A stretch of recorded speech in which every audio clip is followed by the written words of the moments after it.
북한과 러시아가 지속적인 무기 거래를 하고 있습니다. 북한은 어제 낮은 항에서 러시아를 향해 컨테이너 1만 개를 환적했으며 이것이 무기든 탄약이든 북한이 계속 러시아로 실어나르고 있는 것에 대해 아무도 막지 못하고 있습니다. 미 국무성은 북러의 무기 거래는 명백한 안보리 위반이라며 어떤 형태로든 책임을 물을 것이라고 거듭 강조하고 있습니다. 오늘 국무성 브리핑에서 밀러 대변인은 북한이 어제 러시아에 컨테이너 1만 개를 환적한 것으로 알려졌는데 왜 미국은 북한의 무기가 러시아에 계속 공급되는 것을 막을 수 없는가라는 본 기자의 질문에 우리는 북한에서 러시아로의 추가 무기 이전과 러시아에서 북한으로의 무기 이전에 반대한다는 점을 분명히 했다면서 물론 우리는 이들 두 국가 모두에게 제재를 가했다고 말했습니다. 밀러 대변인은 또한 우리는 여러 유엔 안전보장이사회 결의안을 위반한다는 점을 분명히 밝혔으며 두 가지 모두를 유지하기 위해 계속해서 책임을 지게 하는 조치를 취할 것이라고 말했습니다. Danny, go ahead. Thank you. Two questions on Russia, North Korea, and South Korea. 감사합니다, 매트. 러시아, 북한 그리고 한국에 가는 두 가지 질문입니다. 북한이 어제 러시아에 컨테이너 1만 개를 환적한 것으로 알려졌습니다. 그러면 왜 미국은 북한의 무기가 러시아에 계속 공급되는 것을 막을 수 없습니까? 우리는 북한에서 러시아로의 추가 무기 이전과 러시아에서 북한으로의 무기 이전에 반대한다는 점을 분명히 했습니다. 물론 우리는 이들 두 국가 모두에게 제재를 가했습니다. 러시아가 북한에 공급하는 문제와 관련하여 우리는 여러 유엔 안전보장이사회 결의안을 위반한다는 점을 분명히 밝혔으며 두 가지 모두를 유지하기 위해 계속해서 책임을 지게 하는 조치를 취할 것입니다.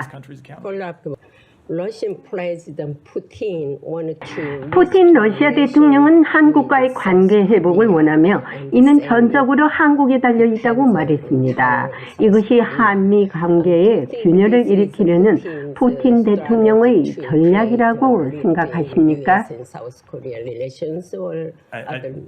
그것에 대한 코멘트는 않겠습니다. 유엔 안보리 역할이 이미 약해져 있기 때문에 북러 군사협력 등의 제재를 기대할 수는 없습니다. 특히 중국과 러시아는 북한을 옹호하며 거부권을 남발하고 있습니다.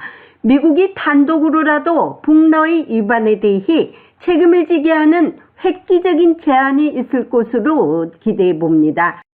국무성에서 보이스 오브 워싱턴 제니박입니다. 우리 공화당 정은진 대표님 반갑습니다. 어서 오십시오. 반갑습니다. 12월이 한 2주밖에 안 남았습니다. 예. 오늘은요, 또 여러 가지 이슈 중에서 지금, 우크라이나 지원을 지금 미국이 바닥이 나가지고 지금 아주 애를 먹고 있거든요. 하원에서 통과가 안 돼가지고.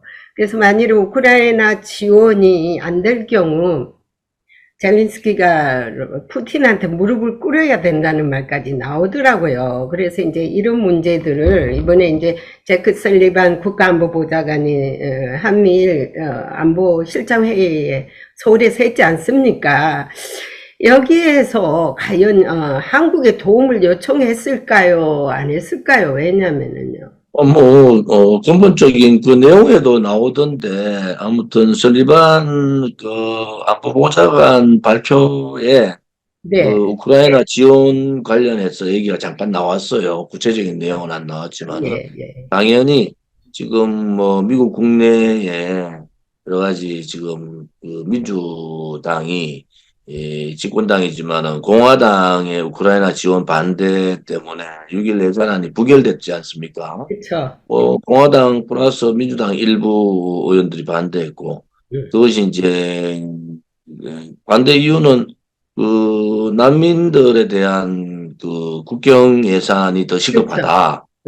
국민들의 여론 민심을 업은 거죠. 국민들이 이 우크라이나 전쟁이 장기화가 되니까 그렇죠. 여론조사에서도 이게 너무 많이 우크라이나 지원을 하고 너무 장기화로 가는 거 아니냐 하는 국민들의 저항이 있다. 그러니까 이제 바이든 대통령이 급하게 이제 뭐 젤린스키는 12일 날 미국으로 초청한 거 아니겠습니까? 네가 나가서서 상하원들 좀 설득해봐라 이런 얘기겠죠, 그죠? 예, 여기 옵니다. 이번 주에 돌아오는 주에 이제 백악관에서 이제 얘기를 할 건데, 과연 이게 설득력이 지금 없을 것 같아요. 제가 볼 때요, 국내 문제가 너무나 지금 빅 이슈가 돼가지고 이 돈을 맞지 않습니까? 우리 지금 조원진 대표님께서도 윤석열 정부가 지금 내부 민생 문제에다가 지금 초점을 안 맞추니까 문제라 그러지만은요. 지금 양쪽 전쟁을 치면서 바이든 정부가 민생 문제에 조금 소홀한 것도 있고요. 지금 그 볼도 있죠. 멕시코 볼도에 불법 이민자들이 계속 몰려오고 있습니다. 이거 진짜, 이거 처리 안 하면 어떤 일이 생기냐면요. 얘들을 갖다가 우리 포개트에서 먹여 살려야 됩니다. 불법자들이요. 와가지고 취업도 안 되면은요. 전부 그거 보조금 타 먹지 않습니까? 이런 일들도 있고요. 지금요. 볼더를 갖다가 지금 철폐한 바람에 대고 와가지고 지금 이 이슈가 상당히 큰 지금 이슈로 되고 있기 때문에 아마 이것이 과연 좀 시간이 걸릴 것 같아요.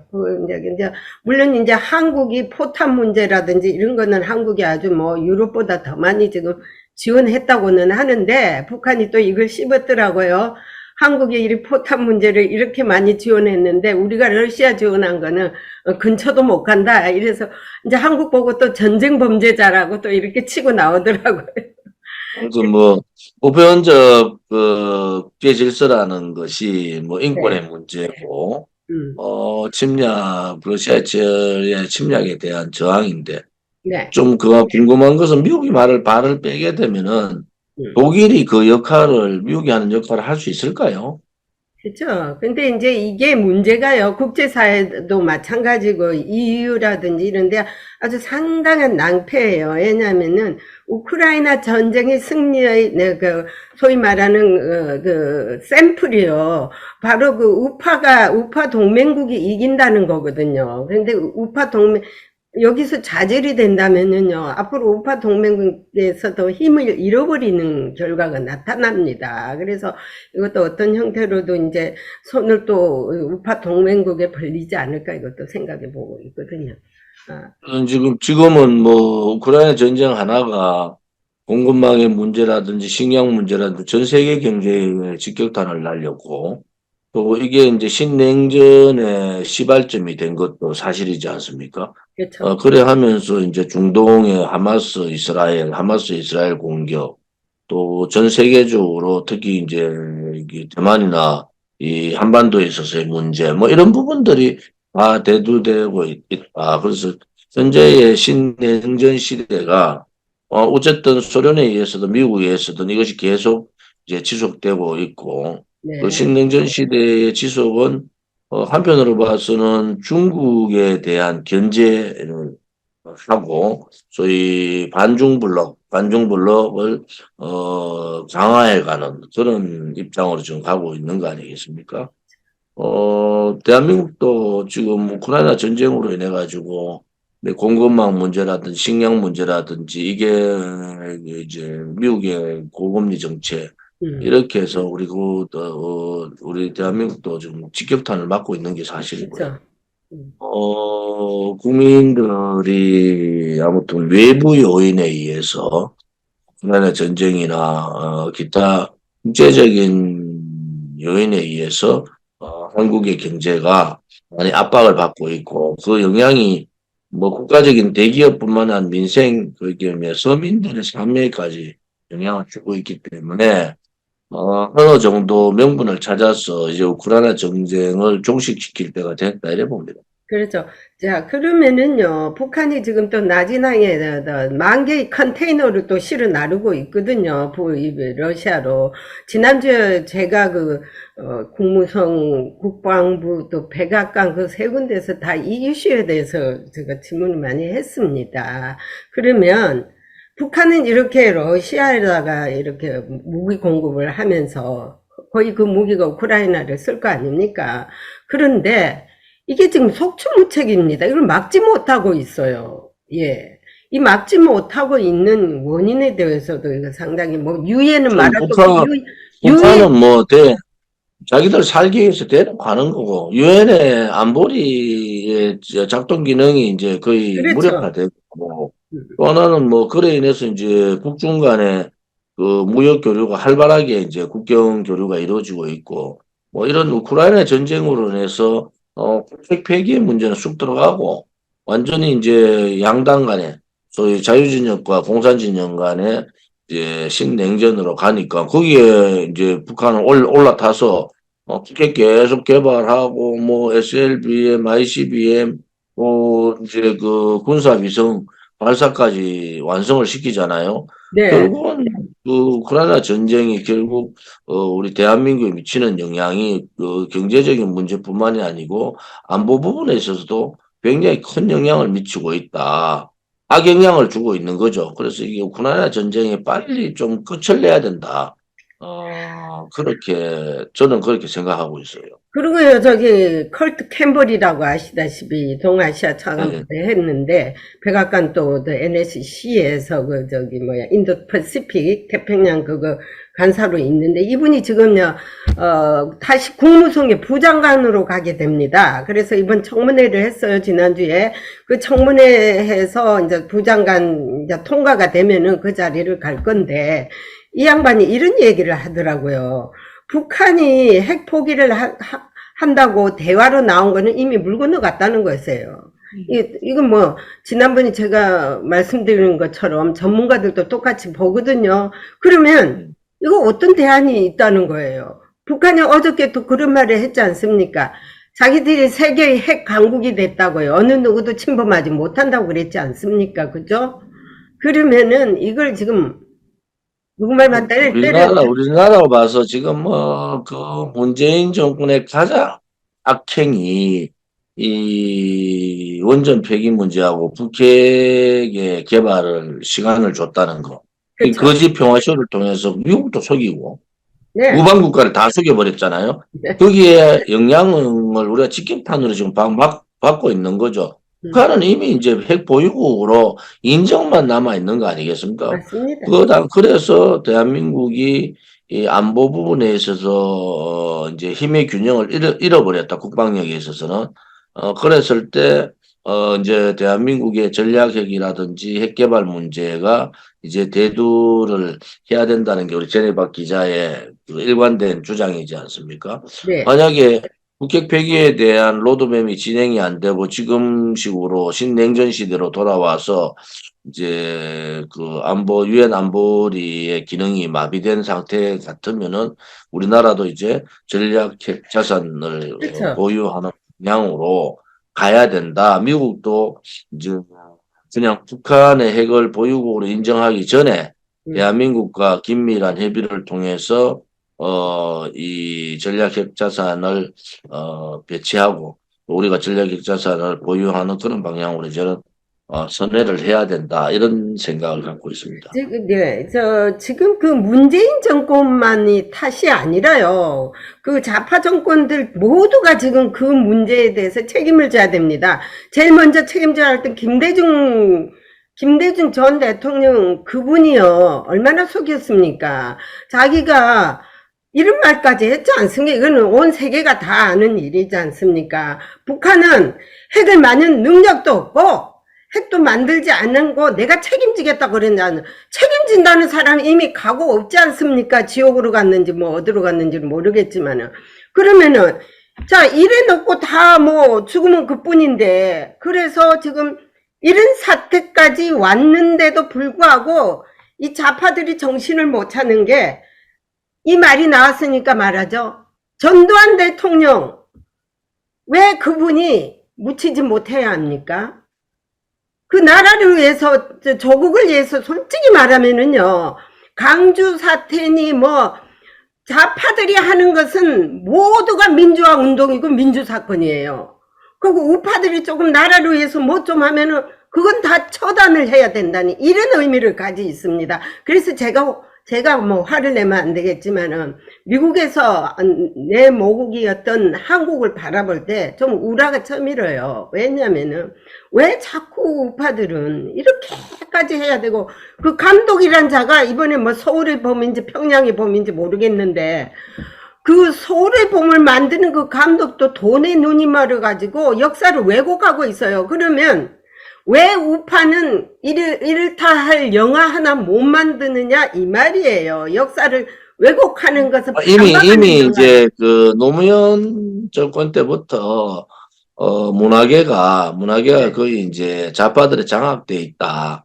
특히 영화계는 더욱더 그런 현상이고, 이번에 서울의 봄 같은 경우도 역사적인 사건 자체는 배경으로 했지만 그 등장 인물이라든지 내용들은 전혀 다른 내용을 가지고 국민들한테 보여주고, 거의 과반 이상이 그 당시에 역사적인 체험을 해보지 않은 젊은 세대들이 그걸 보고 역사의 왜곡의 중심에 서 있다 이렇게 보기 때문에 이제 오른쪽에 우파들의 문화계에 있는 우파들도 용기가 없어요.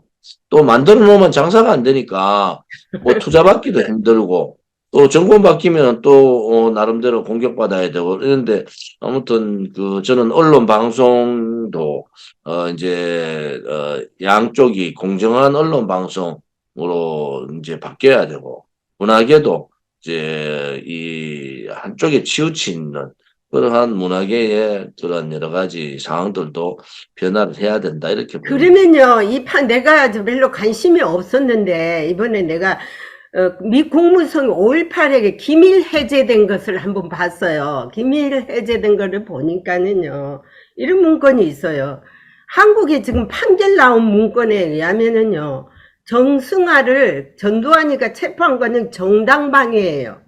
정당방위해서 그때 합수부장으로서 누구나 미국에도 그런 사건이 있으면은 정당방위로서 그 사람을 체포해서 신문을 해야 돼요.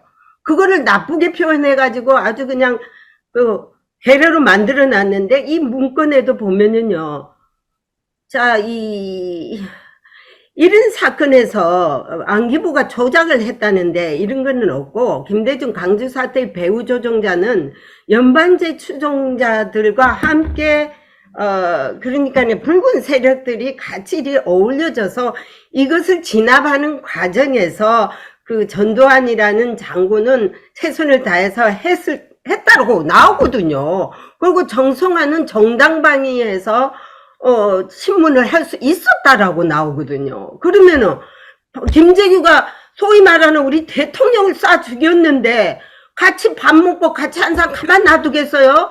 무슨 사건이 나도 옆에 있는 사람이 있었다면 반드시 그 사람 소환해서 신문을 해야 되고 신문을 합니다. 그런 것들을 갖다가 전부 다 나쁘게 모사해서 권력을 창취하기 위해서 했다고요. 난 서울의 봄이 왜 지금 이 시기에 나오는지도 모르겠어요. 이게 다 뻔한 거 아닙니까? 뭐 다 총선에 대비해서 나온 거고요. 또 하나는 그 보수 정치인들의 그 정체성 문제, 이제 그 용기 없는 그러한 모습들이 좌파 쪽에서 뭐 마음대로 해도 말 한마디 못하고 있는 그런 현실이니까, 보수 정치 정당이 바뀌지 않고는 뭐 제대로 된 그 가치의 확립이라든지 정의라든지 진실이라든지 이런 부분에 대한 얘기를 할 수 있느냐.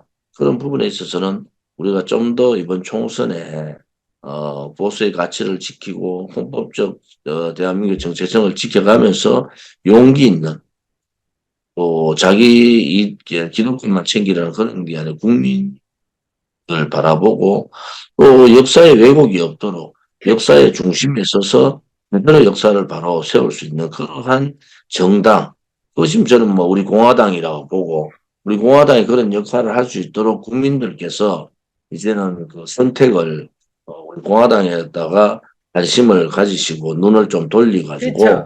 공화당의 선택을 하면은 누군가는 그런 역사 왜곡에 대해서 국회 안에서 얘기를 하고 역사 왜곡을 바로잡을 수 있는 그런 활동을 하지 않겠느냐. 그래서 그런 생각을 갖고 있습니다. 국민들의 수준이 상당히 문제인데 미국 물론 국민들의 선택의 문제죠. 뭐 그렇죠. 지금의 뭐 여소야대도 국민의 선택, 뭐 그렇게 그런 그 국민의 선택이 이제는 올바른 방향, 내 삶과 대한민국의 국방 안보, 또 그 대한민국의 정체성, 헌법적 가치를 누가 지켜줄 거냐, 그런 부분에 있어서 우리 공화당 자신 있게 국민의 삶이나 대한민국의 헌법적 가치를 지킬 수 있는 정당이다. 그리고 지금 7년 이제 들어갔지만은 우리 공화당에서 뭐 부패라는 얘기가 들어본 적 있습니까? 자기들이 나가서 엉뚱한 소리 하는 거지. 또 우리 공화당에서 한 번이라도 대한민국의 정체성에 대해서 흔들린 적이 있고 또 한 번이라도 그들한테 붉은 문재인 좌파 정권에 굴종한 적이 없잖아요. 그렇게 보면은 국민들이 우리 보수 자유우파 국민들을 대신해서 저 조원진이나 우리 공화당이 저렇게 처절하게 투쟁을 하고 있구나. 그렇죠. 라는 부분을 인식을 하셔야 된다니까요. 네. 그냥 우리 조원진이나 우리 공화당이 시간이 많고 그래서 그래 하는 게 아니에요. 절박하기 때문에 대한민국의 이 좌파들의 준동이 너무 심하고 이대로 가는 나라가 망한 정도가 아니고 체제도 무너지겠다. 이런 생각을 갖고 있다. 절박한 마음에서 우리가 하고 있다. 이런 생각을 갖고 있습니다. 그리고요, 국민이 어떻게 하느냐에 따라서 그 나라가 선진국이고 후진국이 될 수 있거든요. 자, 미국을 봅시다. 제가 미국을 꽤 오래 살았는데, 미국을 봅시다. 미국에는요, 전직 대통령에 대한 예우가 진짜 대단합니다. 근데 제가 어저께도 가만히 생각해보고 이런 생각에서 어찌하여 우파 대통령, 전직 대통령은 전부 감옥을 가고 누울 자리도 안 주고 이런 놈의 나라가 어디 있습니까? 전직 원수에 대한 예우가 하나도 안 되어 있는 나라가 소위 대한민국이에요. 그게 창피합니다. 저는 국민들을 탓하기 전에 그러한 우파 소위 보수 정치인들의 문제다. 저는 그래 보고요. 그들은 자기 기득권만 챙기지 역사 혹은 국민, 미래 그러한 부분에 대해서 지금 관심이 없다. 그렇지 정치가 바뀌지 않으면은 특히 보수 정당 껍데기 보수들이 물러나지 않으면은 대한민국의 희망은 없다. 이래 보는 사람이에요. 저는 그 7년 동안 우리 공화당 동지들과 자유파 국민들 처절하게 느끼고 있잖아요. 우리가 그렇게 처절하게 싸우는데도 얼굴 한 번 비친 사람 없고 전부 다 입 닥치고 침묵하고 지식인들도 마찬가지. 언론 방송은 서로 야합해가지고 일정 언론 일정 방송 우리 공화당이나 저에 대한 방송은 아예 들 한자 실지 않는 그러한 사태가 벌어진 거 아닙니까? 잘못된 거죠. 제가 미국 왔을 때도요, 계속 박정희 대통령을 싣고, 나 어릴 때 박정희 대통령이 대단한 위대하신 분이라고 나는 보고 있는데, 여기 있는 위대한 분 맞습니다. 교포들은 어찌하여 그렇게 자기 나라 대통령을 그렇게 씹는지 모르겠고요. 또 가다가 또 전두환 대통령, 그 당시에 오히려 전두환 대통령, 내가 전두환 대통령이 지금 찬사하려고 하는 게 아니라요. 전두환 대통령 당시 유학을 제일 많이 왔어요. 그 인간들이 지금 다 공부하고 한국 가서 다 자리 하나씩 하고 있지 않습니까? 그래갖고 여기서 공부해라니까 공부는 안 하고 백악관 앞에 와서 맨날 데모만 해가지고 그 나라 망신이나 시키고 반미만 하고. 전두환 대통령도 공과 과가 있는데 그렇죠. 아무튼 전직 대통령에 대해서 이제 묘지까지 못 서게 하는 그것은 맞지 않다. 저는 그래 보고요. 오히려 이제 전두환 대통령 쪽에서도 합천 고향으로 가시는 것도 한번 생각을 해보셔야 되는 거 아니냐 이런 생각을 갖고 있어요. 제가 한 가지 여론조사가 하나 나왔던데 다음 차기 대통령 트럼프가 47% 나오고 바이든이 47% 나왔대요. 네, 그래서 이게 전반적인 상황으로 그렇게 가는 겁니까? 근데 이게 자꾸 업앤다운 합니다. 근데 이게 바이든 트럼프를 비교했을 때는 트럼프가 나와요. 근데 지금 그 뒤에 비하인드에 넥스트 2024년에 굉장히 부각될 건데 50대 중반짜리들이 지금 있어요. 비하인드에서. 근데 이 사람들을 앞세우고 과연 나올 것이냐, 이 사람들이 사라지고 뒤에서 밀치고 나올 것이냐 이거거든요. 그거를 한번 지금 이제 상상을 하는데 제가 볼 때 지금 아주 두 양당에서 지금 새로운 인물들이 있습니다. 뒤에. 그래서 이제 트럼프가 일단은 공화당이라는 점수를 올려놓고 본인이 뒤로 빼면서 다른 사람을 민주당에 공화당에서는 누가 나옵니까? 케네디인가? 공화당에서는 저기 있잖아요. 그 여자 유엔 대사했던 분 헨리 예, 대사 그 여자분이 지금 나온다는 이야기가 많이 있어요. 그리고 디센데스라는 또 저기 주지사 플로리다 주지사. 그다음에 이제 민주당. 민주당에서는요, 지금 저기 존 F 케네디 아들이 나올 거고요. 근데 그 사람은 민주당으로 안 나오고 뭐 소위 말하는 독립당으로 독립당으로 나온다는 것 같아. 무소속, 우리로 말하면 무소속인데, 근데 이것도 이제 내년에 가봐야지 합쳐지는가 안 합쳐지는 거 봐야 되고, 플러스 이번에 LA 주지사 한 또 50대가 또 부각이 되고 있어요. 그래서 이제 그 사람이 민주당으로 또 나올 거닌가 LA 하는데, 이 트럼프 대통령도 이 김정은하고 맞물린 이슈가 있어갖고, 또 되면은 골치 아프게 생겼다 이래가지고 지금 우파들이 그래요. 또 이 다 돼놓은 또 저기 안보 환경에다가 또 트럼프하고 놀게 생기면 이거 이제 완전히 그거 되지 않는, 또 이제 저기 김정은이 백보만 킬로 준 거 아니냐 또 이리 되고 있고 아주 재밌는. 한국에서 12월 9일 날 한미일 안보실장 회의를 했어. 네네. 이제 조금 이제 특이한 부분은 뭐 북한 핵에 대해서 3자 훈련도 하고 상국 훈련도 하고 그 정보를 바로 직접 공유한다 네. 이런 내용도 있지만 제가 좀 눈여겨보는 것은 그치 이제 내년 초에 한미일 정상회담을 한국에서 하겠다. 뭐 이런 부분들은 내년 4월 10일 총선하고 좀 맞물려 있는 내용이라서 좀 관심이 가고요. 그거는 이제 한국이 추진하고 있는 거다. 이렇게 볼 수 있고. 두 번째는 그 사이버 부분에 대해서 가짜 뉴스 정보 조작 공유, 가짜 뉴스하고 정보 조작 공유. 또 하나는요, 선거의 공정성 운영이라는 내용이 있어요.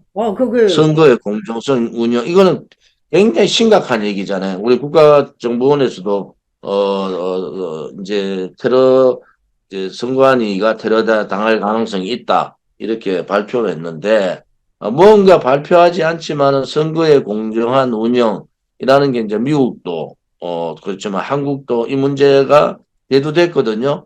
여기서 안보실장에 의해서 이게 정보 조작의 위험이나 가짜뉴스 얘기를 하고 선거의 공정성 운영, 특히 선거의 공정성 운영을 하겠다는 것은 저는 좀 특이하게 관심 가지고 봤습니다, 이 내용을. 네, 그게 이제 해외 정보 담당관이 지난번에 갔습니다. 한국에 가서. 저기 제크 설리반 가기 전에 그때 이미 해외 정부 가짜뉴스 정보에 대해서 서로 공유하자. 이게 만약에요 해외 외교 문제라는 안보 문제가 가짜로 나오면요 큰 타격을 받습니다. 국가 대 국가의 어떤 실책이 있게 되거든요. 그래서 이거를 반드시 잡아 놓으려고 하는 거거든요. 솔직히 말하면 가짜뉴스가 얼마나 재밌길래 거기가요 보면 인터넷에서 보면 거기가 조회수가 제일 많아요. 진짜 뉴스, 우리같이 이렇게 안보를 뭐 정통으로 하는 사람 조회수는요, 얼마나 안 봐요. 재미가 없다고, 솔직히 말하면은. 예. 김정은이 죽었다고 가짜 하면은 뭐 얼마나 조회수 올라갑니까? 6개월 만에 한미일 안보 수장들이 다 모였는데, 제가 요 부분, 아까 얘기했는 정보 조작의 위험에 공동 대처한다. 그리고 선거의 공정한 운영, 선거의 공정한 운영, 요 내용이 나와 있어요. 그래서 이 부분에 대해서는 굉장히 예의주시하고 저도 좀 볼 생각입니다. 그게 이제 뭐냐면은요, 선거에서 부정들이 많지 않습니까? 이거에 대해서도 서로 공유하면서 지금 한국에요, 이번에 4월달 선거에도 부정만 아니면은 우파가 이길 겁니다. 이게 전부 부정을 해가지고 이 사람들이 어떻게 조작을 하는지 모르겠고요. 저기 해외에서 온 선거 컴퓨터라든지 이런 거 있잖아요. 이거 다 없애야 됩니다. 제가 사실은 21대 국회 2019년이죠. 20대 국회. 2019년에 부정선거 방지 법안, 선거법 개정 법안을 제가 냈어요. 다 동의 안 해줘서 무소속하고 합쳐 11명이 이제 그것을 내가지고 법안을 상정했는데 아무튼 선거 부정 문제는 투표소 개표, 투표하자마자 바로 개표하는 방법. 이 방법이 가장 확실한 내용이다. 이렇게 볼 수 있습니다. 이 투표를 해가지고 투표함이 이동된과 동시에 부정이 발생하거든요. 그러니까 그 자리에서 꼼짝없이 그 자리에서 해야 됩니다. 그래서 이제 미국도 워낙 가짜 뉴스가 너무 많아요. 그래서 이제 이 가짜 유튜브들, 가짜 뉴스들 다 처단해야 돼요. 윤석열 행정부가 이번에 그 일을 담당하지 못하면 앞으로 크게 본인한테도 그러면 이제 저는 선거법 개정을 통해서 우선 민주당이 안 받아들일 거 사전 투표제를 하면 안 된다. 그럼 절대 민주당이 안 받는다고. 그러면 선관위에 제가 그때도 물어봤지만 투표소 개표하는데 문제가 없어요. 그다음 사전 선거도 투표소 개표해서 봉해 놓으면 되고 본선거도 투표소 개표하면 되거든요. 그다음에 투명한 투표함 쓰고 제가 제안했는 그것만 해도 QR 코드 쓰지 않고 막대 코드 쓰고 그것만 해도 충분히 부정선거를 맞을 수 있다 이래 보기 때문에 국민의힘에서 딴짓들 좀 하지 말고 그렇죠. 제가 제안했는 거 한번 읽어보고 그거에 맞는 그러한 행정적인 조치들을 하고 이게 법적으로 하는데 민주당이 안 받아들이니까 어떻게 이번 선거는 민주당이 절대 법적으로 동의를 안 해주니까 이번 선거는 어떻게 감시체제를 통해 가지고 부정선거 하는 것을 막을 수 있는가 하는 부분에 대해서도 되게 고민을 해야 된다고 봅니다. 오케이. 오늘 이제 마지막으로요. 선거 부정도 중요하지. watch out 해야 되는 것도 중요하지만요. 우파의 통합이 굉장히 중요합니다. 이 우파 이렇게 끌어안지 않으면은요 실패하거든요. 그래서 우리 공화당처럼 아주 건실한 이런 당을 빨리 국민의힘이 같이 합해야지만 국민의힘이 잘 될 것 같아요. 차려가지고 다음 총선을 이길 수 있는 방법이 뭔가? 우리 공화당은 정광훈 그쪽 사람들하고 전혀 다르고 네, 정광훈 목사 주변에 맨날 돈 얘기 나오고 막말하고 이런데 우리 공화당은 7년간 그런 일이 없잖아요. 그러니까 우리가 했던 것은 국민을 대신해서 불의의 세력, 문재인 좌파 독재 정권하고 싸운 것밖에 없다고 대안도 많이 제시했고 요즘은 또 그러잖아요. 복지 부분에 대한 대안을 많이 제시하니까 그것을 민주당 쪽에서도 받아가고 국민의힘에서도 받아가고 하는데 우리 공화당만큼만 좀 해라. 그러면 본인들이 좀 그렇게 떨어지는 잘 못하는 부분은 우리 공화당이 충분히 할 수 있다. 이런 입장에서는 전향적인 국민의힘의 태도 변화가 좀 필요하다 이래 봅니다. 그렇죠? 진실은 반드시 밝혀집니다. 자, 오늘은 여기까지 하고요. 예, 건강하시고 안녕히 계십시오. 고맙습니다. 고맙습니다.